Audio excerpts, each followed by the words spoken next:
Good evening, I'm Ryan Graham. Thank you for joining us. An individual has been charged in connection to a fatal fire that occurred in Deer Lake First Nation in 2023. On Sunday, October 29th of that year, the Anishinaabe Police Service responded to a residential fire where 3 people were located deceased and 2 others were transported to the hospital with injuries. The Ontario Provincial Police and the Office of the Fire Marshal were asked to investigate. It was determined that the fire started at some point after fireworks had been set off inside the residence.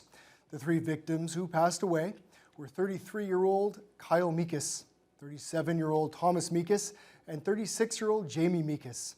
This past Monday, Michelle Meekus, age 28 of Deer Lake First Nation, was arrested and charged with 3 counts of causing death by criminal negligence and 2 counts of causing bodily harm. The accused was released from custody and is scheduled to appear before the Ontario Court of Justice in Deer Lake on Tuesday, November 25th of this year.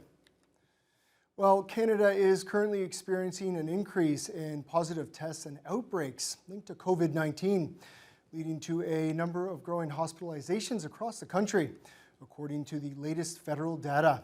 CTV's Scott Hurst has more. An expected rise in COVID cases this time of year, with flu and RSV likely to see a similar uptick in the weeks ahead. Now, the latest reporting found just over 11% of COVID-19 tests came back positive. That totaled just about 2,800 detections. Ultimately, the government data is classifying the increase as moderate to low in the provinces reporting new data, but the trend line here is on the rise. Since the end of August, the test positivity rate was at about 7%. As I mentioned, it is now up over 11%. Now, COVID shots are no longer free for all in certain provinces, and a majority of Canadians do not appear to support that.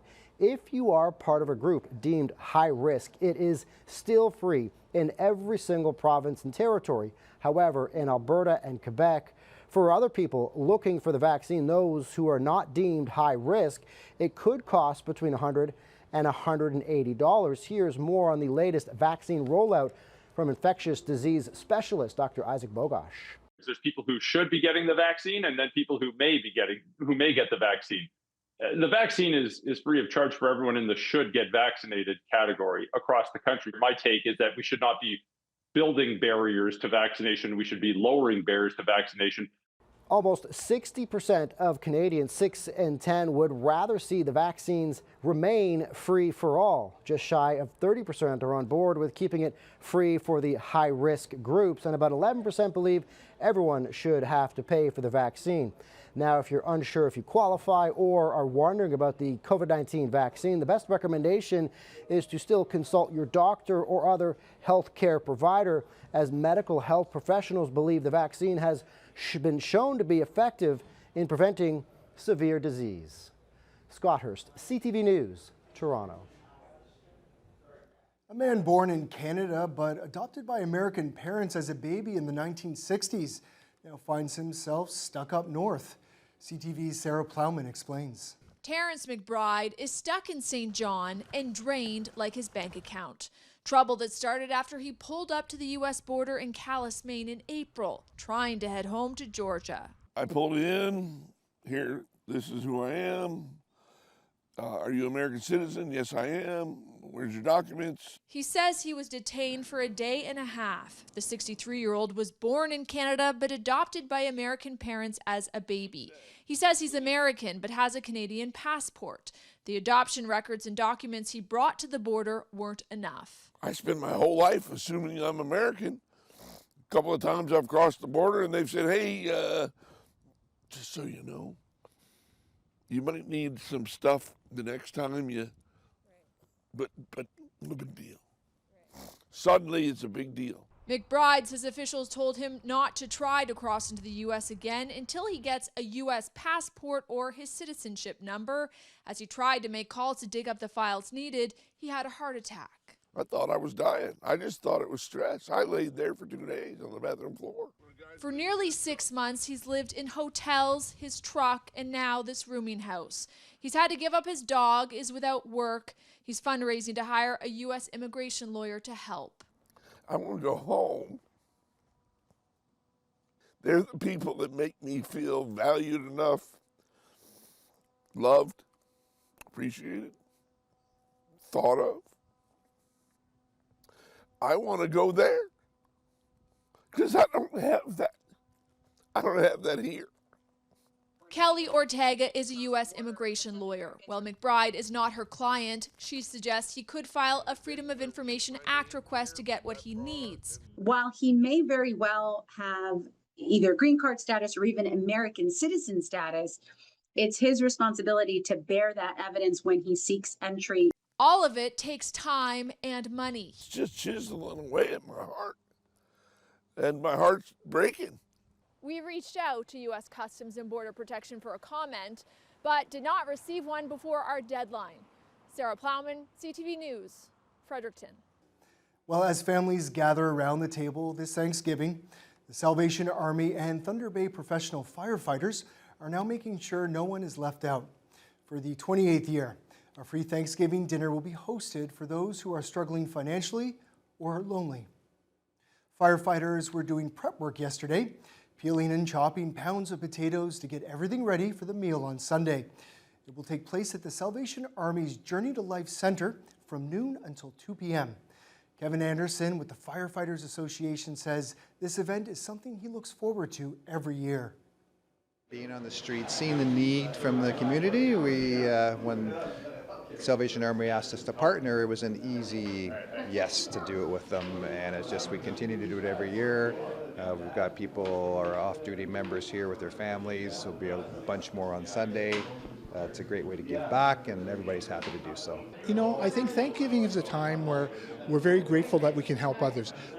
Though it's a celebration, there are many people that are in our community that are in situations where there is economic disparity, and we're just happy to help out and be able to provide that nice meal at Thanksgiving for them. A shuttle service from both City Hall and the Cumberland Street bus terminal to the Journey Life Center will be available on Sunday for those who need it. Well, the fun continues out at Baylou's Farms in the countryside running through the month of October as they offer plenty of events at their Fall Wonderland weekends. There is much to do out on the Baylou's Farm this fall. They have wagon tours, pumpkin bowling, a fun lawn game called Cornhole, and a hidden pumpkin hunt for the kids. One of the gems of this event is the amazing 2-acre corn maze and the giant straw man whose smile looks over the barn. This event is great for the whole family, especially for the kids. There are pony rides, a petting zoo, and games such as the pumpkin ring toss, pumpkin checkers, and tic-tac-toe. And while this event is packed with fun, it also serves a purpose for the community. One of the owners of the farm, Kevin Baylouz, explains.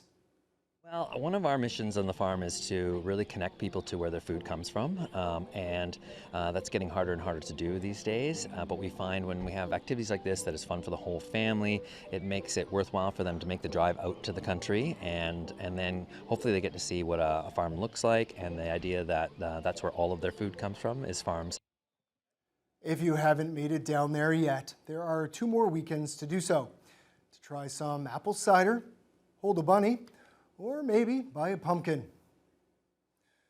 For the first time in its history, a Renaissance fair is in Thunder Bay, bringing together the illusion of a world we no longer know, cultivating fantasy, magic, and adventure. Reagan Johnson reports. Announcing the arrival of David and his entourage. Fantasy lovers from all of the local areas came to enjoy opening day of the inaugural Thunder Bay Renaissance Fair.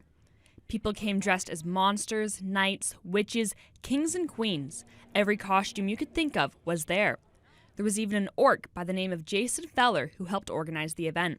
An event like this, I mean, Ren fairs are obviously a blast. You get to kind of slip into a character, slip into a fantasy. There's a lot of also like reenactments, so there's, you know, a lot of historical aspects that go into an event like this, but also people being able to kind of celebrate their niche kind of fantasies, games, things like that they get to explore in costume and in wares and all sorts of things like that. There is estimated to be around 2,000 visitors over the course of the 2-day event, coming to shop the medieval market, watch the jousting, fire breathing, and play some games themselves. There are 40 different vendors in the market providing art, woodworking, and food vendors hawking their skilled ware. And if you just wanted to take a moment to sit, there's live music and so much space to breathe in some fresh medieval air. Also on the planning committee, Stephanie Simcoe talks about what goes into organizing a Renaissance Fair. It's a dream working from the ground up, so we were very grateful to partner with the Oliver Agricultural Society as well as local partners like ThunderCon and the Boreal Museum to kind of get some ideas off the ground, network with one another, and see what it's like to plan a big event like this. I think it's going to be fantastic. I'm looking around and seeing people in droves in costumes that I'm sure a lot of them have made themselves. So that unique creativity of coming together with community, uniting around something we all love, which is fantasy, a break from reality, and just having a little bit of fun in the sunshine. There are knights, monsters, even royalty here at the Morello Fairgrounds, celebrating the first Renaissance Fair to come to Thunder Bay. The jousting, fighting, and music will all continue until Sunday evening. Reagan Johnson, TBT News.